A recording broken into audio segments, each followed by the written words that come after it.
Next time you see this plant in your backyard, don't cut it down, because this is the best natural painkiller you'll ever find. Some people even compare it to morphine. This common plant is called wild lettuce and was commonly used by Native Americans 2 centuries ago for both food and medicine. So today I'm going to show you how to make a simple wild lettuce extract to keep in your medicine cabinet and use whenever you need it. Now if you take a leaf or stem and squeeze it, you'll see a white substance coming out. This is where the potency of the plant lies. Because of this white juice, the early European settlers also called it opium lettuce. This milky substance doesn't contain any opiates, but it's working on the central nervous system directly to lessen the feeling of pain.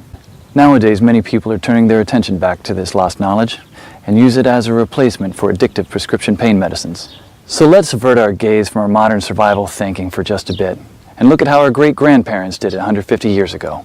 This is exactly the kind of information I found in this 350-page book called The Lost Ways. This is probably the only survival book I've actually enjoyed reading. You won't believe how many survival things we've lost to history. I found the wild lettuce on page 113 and decided to make my own painkiller. I collected about 50 leaves today and washed them thoroughly. So the first thing you should do is grind them up in a blender, not very thinly and only just for a few seconds.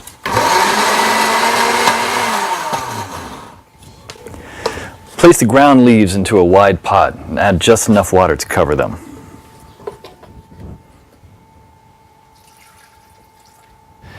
Now place the pot on the stove on low heat for 30 minutes. Do not let it boil because you'll destroy all the good stuff in it. Stir every 15 minutes until the water reaches a dark brown color, just like this. Now pour the substance while still hot into another pot through a strainer. Almost none or very little plant material should get through it. Try to squeeze as much water as you can while the plant is in the strainer. This solution contains all the core elements of wild lettuce, especially the pain-killing essence. But it's not concentrated enough yet. So in order to obtain this essence, you should warm it over low heat again until the water is vaporized, basically dehydrating the solution until it becomes a paste like this. Be careful at the end when there is little water left. You should not burn the extract at the bottom of the pot. What you should have now here is pure wild lettuce extract. You can pour it in a small glass container like this and put it in your medicine cabinet for later use when you'll need it. Wild lettuce is unscheduled by the FDA, meaning it's legal to grow, own, and forage without prescription or license, just like how the Native Americans used to heal their pain. In The Lost Ways, you'll find lots of these common and valuable weeds with pictures, how to identify them, how to prepare them, and how to use them, all with different medical effects. Because when the medical system collapses, this will be the only option you have to heal yourself. I personally happen to know the man behind this book. Claude is an old-fashioned guy by any standard. He lives with his wife and 2 children in a log cabin he personally built, cooks outside on an open flame in a cauldron most of the time, and all of his clothes are handmade. He has a 150-square-foot root cellar stuffed with all sorts of homemade canned foods and goods, and he raises cows, sheep, and chickens. I thought several times to myself that this guy will never be troubled by any crisis, because the coming crisis we all prep for is what folks 150 years ago called daily life. No electrical power, no refrigerators, no internet, no computers, no TV, no hyperactive law enforcement, and no Safeway or Walmart. They got things done or else we wouldn't be here. In the next 7 minutes, Claude will unearth a long-forgotten secret that helped our ancestors survive famines, wars, economic crisis, disease, droughts, and anything else life threw at them. A secret that will help you do the same for your loved ones when America crumbles into the ground. He's also going to share with you 3 pioneer lessons that will ensure your kids are well fed even when others are rummaging through garbage bins.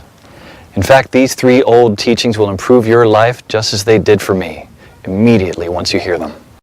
My name is Claude Davis. You may know me from my website, askaprepper.com, or you may have seen my warnings in the media, but few of you know me personally.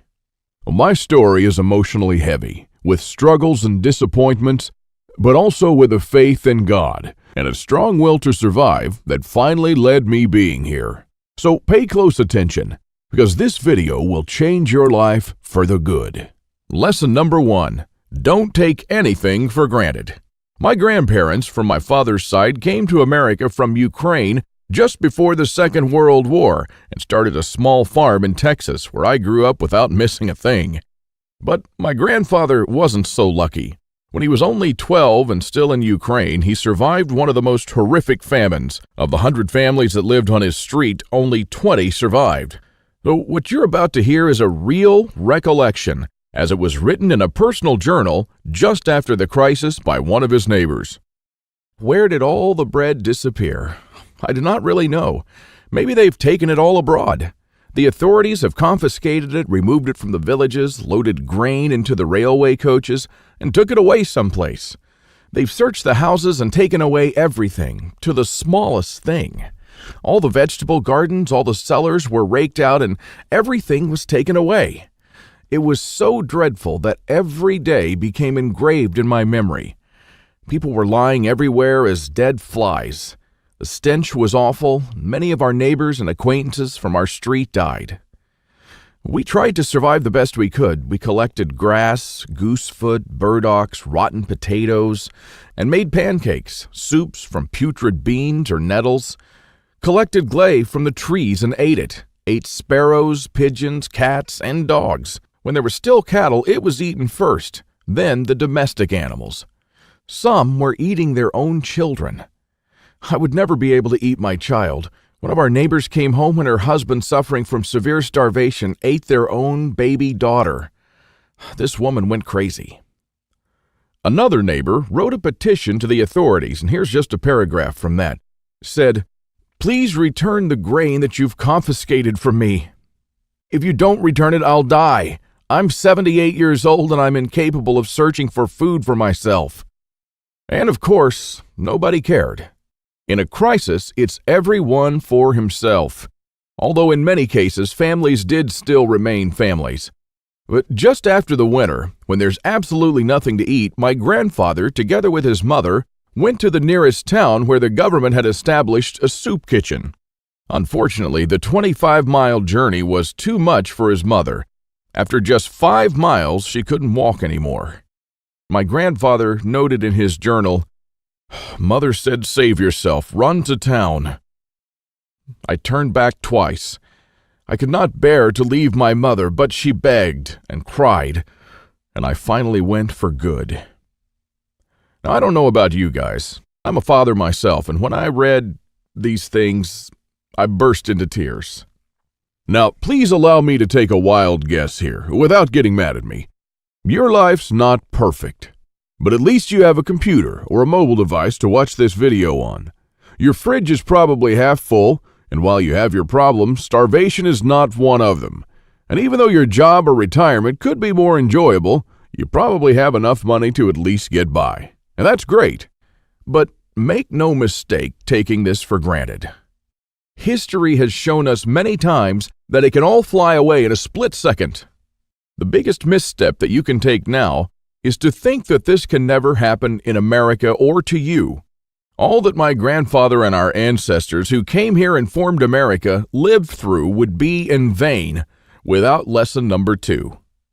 Those who cannot remember the past are condemned to repeat it.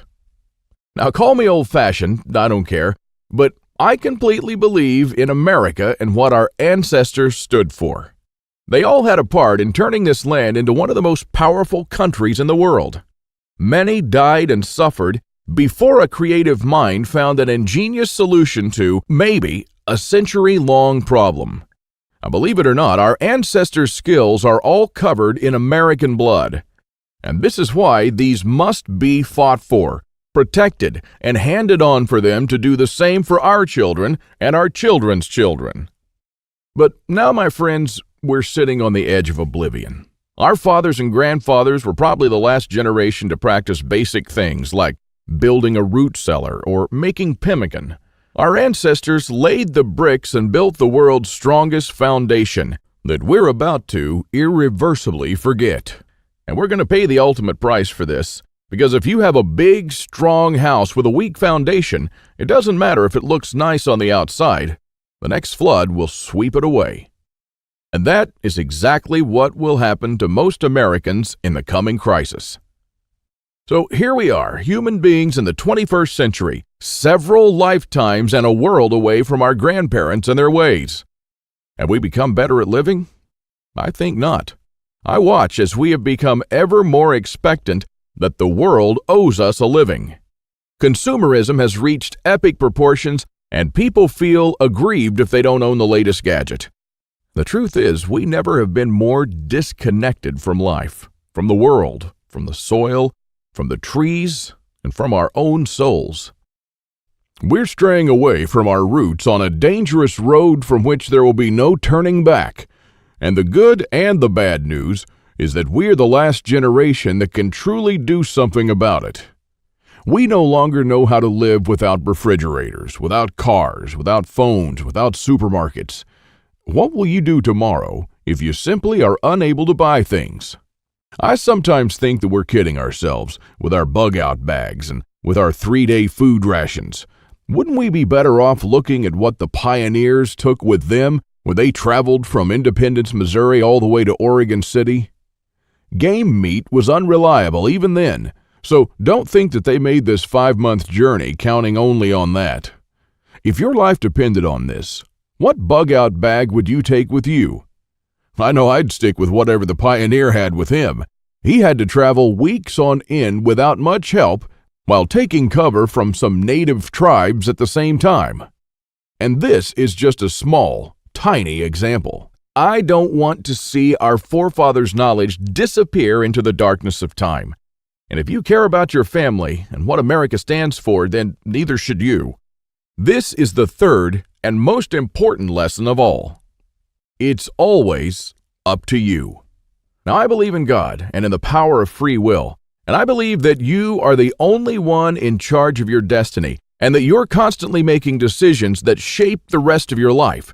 Now, it's true we all had different starts depending on our families and upbringing, but for most of us here in the United States, we at least had decent beginnings. We had water and food, we could go shopping from time to time, and we had a decent medical system compared to other countries. We should be more thankful for that. And we should ensure that we have something put aside for darker times. If anything goes wrong with this country, don't blame the government or the president. They don't truly care about you or your family. You'll be the only one in charge of your fate. Now, I don't know if you've noticed, but nothing falls from the sky. God helps you, but He doesn't lay it on your table. You have to work hard and do things yourself. As long as you're aware of this, your destiny rests solely on you and your willpower. Now, you can truly change things, and you can do a lot more than you think you can. With this idea in mind, 5 years ago, I wanted to do something that hadn't been done before. Something that not only would help me survive a crisis without investing a fortune in stockpiles, but something that I could do around my house on a daily basis using only methods that were tested and proven by our forefathers for centuries. I wanted to unearth and learn the forgotten ways of our great-grandparents. I went to my grandfather to find out how he survived and to learn the little secrets that helped him stay alive in spite of almost everyone else dying. Now, he was almost 90 years old, but the old man was still in good shape. For 3 weeks on end, I absorbed his lessons like a dry sponge. And on top of that, we built a lot of things together, including a root cellar and a storm shelter, just like the folks did when he was young. We made lard and ham, and we smoked 4 turkeys and preserved them for winter in 4 different traditional ways, and a lot more. And when I was a child, I was raised by my grandparents, but I hadn't spent much quality time with them until then. In fact, there were months when we barely even spoke, not because we couldn't stand each other, but only because I was always too busy working or taking care of my kids. A lame excuse and a thing that I deeply regretted later on in life. Well, my grandfather passed on a couple of years ago, and with him, a magnificent amount of survival knowledge. I don't know if you're in a similar situation, but think about your grandfather and how many things he did or knew, things that will vanish forever into the dark abyss of ignorance. And because I deeply believed in lesson number 3, that I was the only one who could change something, my goal for the last couple of years changed from not just learning, but saving our forefathers' ways. This is one of the most important things I've done in my life, and I'm proud of it, but it took me 5 difficult years. Now, first, there's no person that knows all our forefathers' forgotten secrets. Let's just say there are still a handful of people that still practice a lost skill transmitted from generation to generation, even today. But not all the skills, of course. I had to get in touch with a lot.